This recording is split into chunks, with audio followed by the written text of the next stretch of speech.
Yeah, literally taps off. The second, like back home, there's a slither of ray coming down from the heavens.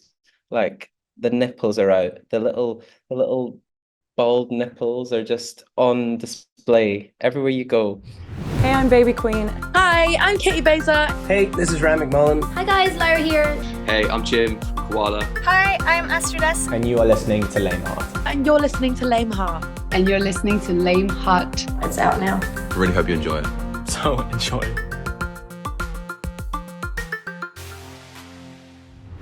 Formal introduction. Hello, Jacob Alon. Welcome to Léim Thart. Loads of new music and touring on the way. How's it going?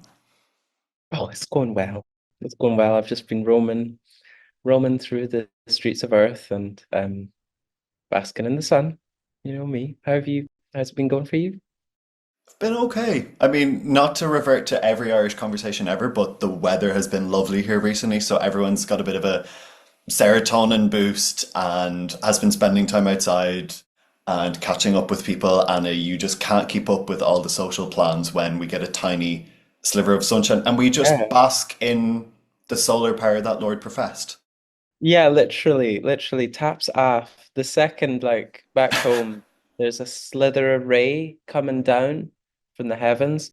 Like the nipples are out. The little bald nipples are just on display everywhere you go. Soaking up that vitamin D. I take like this vitamin D spray every morning, and it's got like a little peppermint taste. And now I just instead go to the sun and I'm just like in the window, and yeah, I get my whole fix and more. How Um, natural. mhm. I don't know. We don't have as much of that in Ireland. I haven't been to Scotland yet, but we have lots of like Catholic guilt here. Oh yeah, You we know, feel that. it's intergenerational.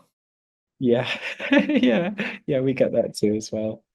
Wonderful. Well, the way you just described everything there is exactly how it felt when I listened to your debut album, In Limerence. It's coming out 30th of May, and Fine. you're going to be going on tour as well. So you've That been was so releasing smooth. music. Oh, thank you. Thanks very much. You've been releasing music since the autumn, and we've got the album on the way. And I've heard, I suppose, especially in the last 2 weeks, I've heard your name so much because my favorite podcast is Sidetracked with Annie Mac and Nick Grimshaw.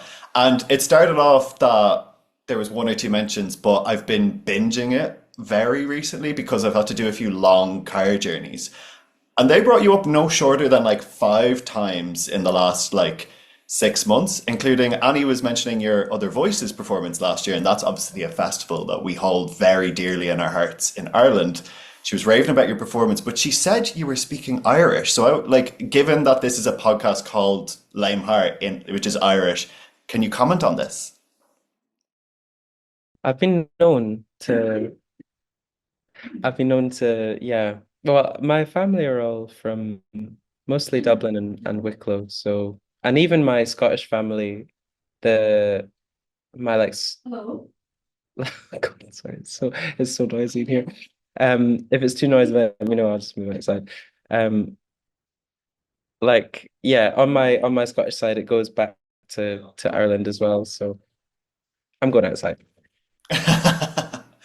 Wow, we're doing it. I think this is the first I'm Léim taking Thart on the one, but move. it's too noisy in here.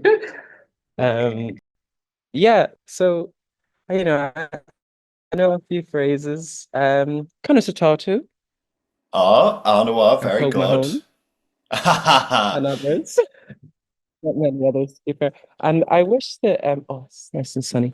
I wish that in Scotland, like Gaeilge na Halba was um like had there was more like government incentives to keep that language alive in Scotland because it's not really got the same like structures in place to support its survival here, which is really sad. But like recently, like coming to Other Voices, was so special to me, like to feel the sense of community within like the Irish music scene, and it really did feel like coming home, and not just through my heritage, like also just in the atmosphere that they created, and I think like just Irish people in general create this like very welcoming familial vibe that I definitely don't get when I'm in Scotland, um, which I think we could have and it would be really nice. But also like watching around about the time I was in Dingle, I also watched the Kneecap film,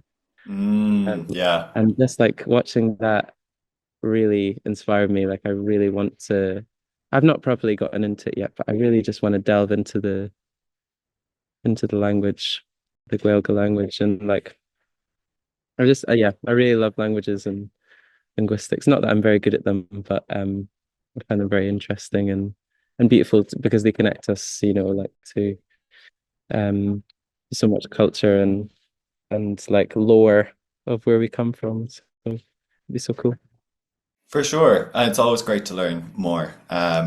So all this music, including the stuff you performed on other voices that I saw clips of online, and it was great, by the way, all leading up to the album In Limerence, and Hmm. wow, it really took me aback listening to this. It's so oh, you're on the move again. I'm on the football. Oh, there goes my thing.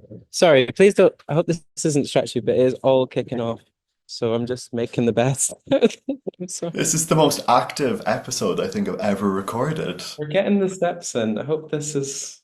Yeah, okay. Now I'm in a quiet place. Yeah. Sorry, what were you saying? I was saying that I was blown over by the album and how it's so beautifully delicate in that it blends facts with fiction, the world building, and your voice telling these stories. And like to quote Animac on Sidetracked, it can crack the most cynical of hearts. Oh, that's so lovely. Thank you, Rory. I'm so glad that it's resonated with you and that you've been able to like extract that from that experience of listening to it. Um, and that gives me so much hope, that even the cynical sides of Annie Mac, of which I'm sure there are few, um, just given how big her heart feels, like can be touched in some way to feel less cynical. That feels nice because I very much feel cynical all the time and especially just with the horrors of the world right now, like it's really hard to not feel like that. So it means the world to hear any one person feeling less like that. So I'm really grateful for that. Thanks.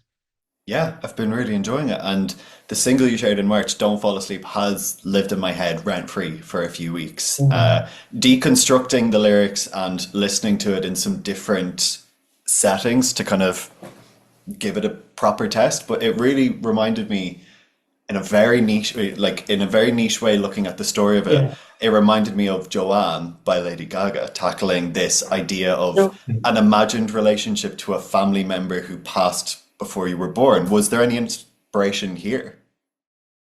That is crazy. I think someone is um I think I did read up on Joanne, like since someone's made that connection for, and it's so cool. It's funny you should mention that. Just with, I guess Lady Gaga's popping off again at the moment. Like, um, she just did that massive show in Rio and everything, and I was like re-listening to what's the album? Oh, I can't remember. Anyway, I was it's kind of sacrilegious that I can't remember it, but I was not well, I was listening to the most recent album, but the one before it as well. Um, Oh, and Chromatica. oh, that's the one. That's the one. And just having a great time yesterday. But yeah, what were we saying? Yeah, so yeah, it's interesting. I think there's many different types of relationships we have to ourselves and to others and also to stories as well. I think I don't know if there's such a thing as experiencing reality without the film of or the filter of our perception in some way. And although I never met this person that sadly passed just before I was born, I'd always known a version of them through the stories that were told to me. And I think a lot of us, that's how we interface with the the many characters that, you know, are in culture and are known to us through other people, and also maybe the stories that we tell about the people that we do know and ourselves, um, who those characters are, who those egos are. Um, and I guess that's one element to that song, feeling connected to the idea of a person through fiction and through stories, and how still like meaning can be felt through that. But also there's a sentiment in that song that feels more pertinent, like to how I'm feeling right now in the world, which is like, even though it can be very alluring to like give in to the temptation of turning away from the real world and like falling into fantasy, wrapping yourself in layers of protective kind of escapism, like I think the harder thing to do, but the necessary thing to do is to try and stay present and try and stay awake um and know that even, yeah, because I think just like so much when there's all this horror going on, I just want to fall asleep forever and just not get out of bed and dissolve back into the earth and just give up. But I think the I'd like to say to myself, and I suppose in a self-compassionate way, I'm trying to say to myself and to those that also feel like that, is that you're precious. You're still precious to me, at least. And I'd love if you stayed with it, even though it's hard. Wonderful. It felt like a good choice to kind of give people ahead of the album, to kind of let them learn more incrementally before it comes out. Mm. Tell me about Zathura. Where does the Jumanji cinematic universe cross into the Jacob Alon cinematic universe? I love that you picked up on that. It's yeah, it's the lesser known, not a sequel, I guess it's just like written by the same author, Yes. just in the world, in the universe, It's maybe. like a board game that's otherworldly. But I Yeah. went back and I watched all the trailer for that for Zathura and Jumanji in the last few days. Why do we not have voiceover in trailers anymore? Like you used to have someone being like, Yeah, in a a world. mysterious game launching into space.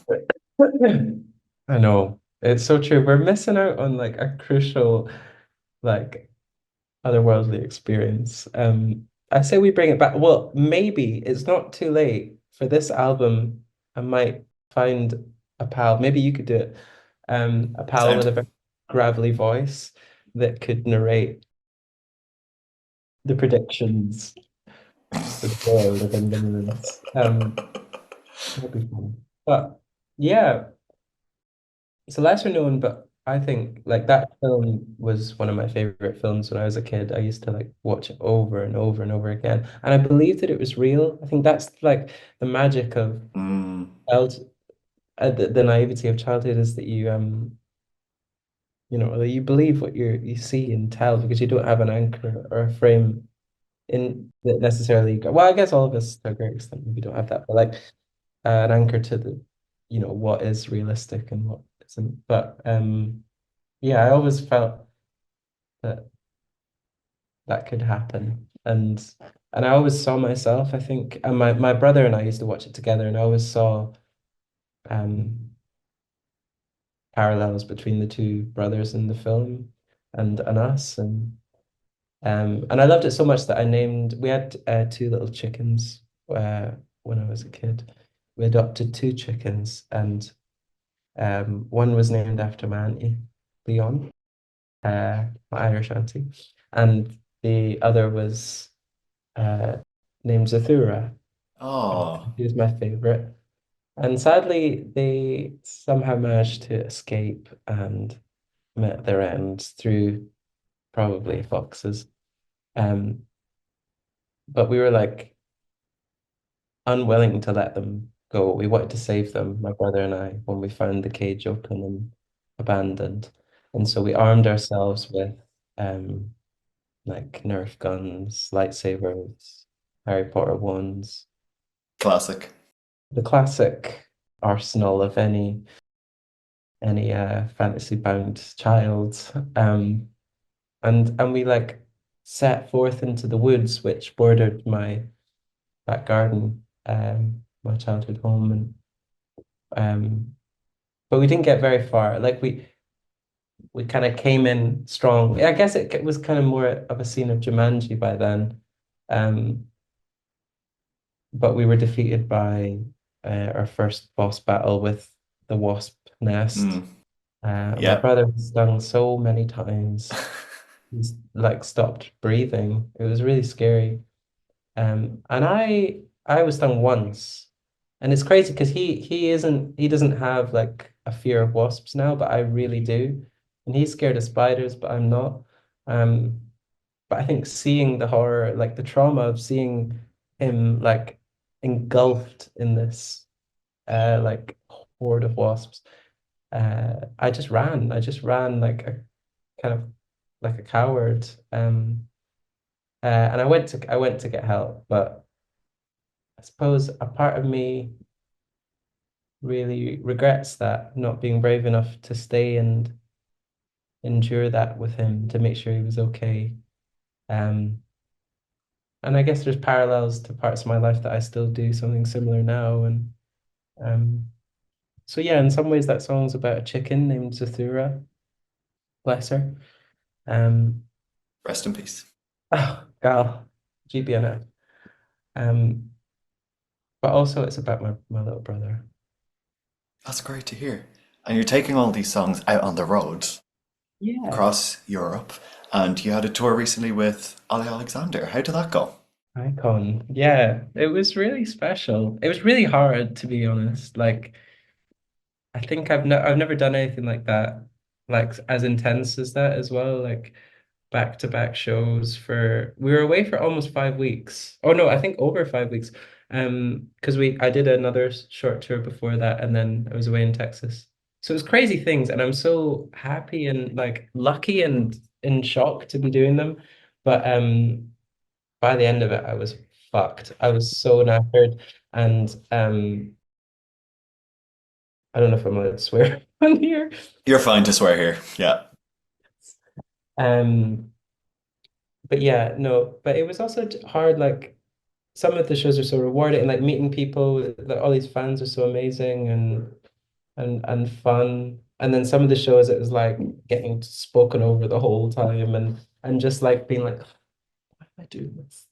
Who am I? I don't know who I am. That's a challenge that I like. I feel like I've learned a lot from. So it's been good. And Ollie is an absolute gem. Like just truly a remarkable guy. Just so kind and talented and um yeah, I made some great friends and learned some lessons and fought some battles. And I'm excited for, you know, being able to implement those. I'm sure they'll all stand to you on this tour, which lands back in Dublin. This will be your third or fourth time in Ireland in the last year, which is great. Yeah, It's in Workman's yeah, Cellar, 11th of June. Go get your tickets yeah. now. And Workman's Cellar is a lovely basement venue. Yeah, yeah, we went to check it out because it's so much noise. That's my summoning actually. I'm about to like transform. I don't know if you can hear the bells, but what was I saying? Yeah, yeah, we went to check it out when we were there, like at the Olympia with Ollie, my stepmom and I. She lives in Dublin. She took me around and we saw the cellar, and yeah, I'm so buzzed. It seems like a really cool place. It's just been upgraded as well. It's like managed to sell it the smaller ones who were at the slightly bigger ones. So I'm excited that more people get to be there, and excited to see my family there, which will be fun. So Well, yeah, that's please come breaking along. news. Great crack. Breaking news. I didn't even have the upgrade on my notes that I wrote over the weekend. Wow. Oh my gosh. You You heard heard it it. here first. Yeah. Léim Thart exclusive. Well, that's brilliant. So, debut album In Limerence out 30th of May. Go get Yeah. it. And then Workman Cellar, 11th of June. You can go catch Jacob Alon live. Don't wait around, because Yeah, I don't. feel like the next one will be a bit bigger again, and there might be more demand, and it might be more difficult. So don't say I didn't warn you. Thanks so much, Jacob Alon, for coming on to Léim Thart for a chat. Thanks for having me. It's been a true pleasure. I hope to be back again sometime. You're always welcome. Thanks, Cal.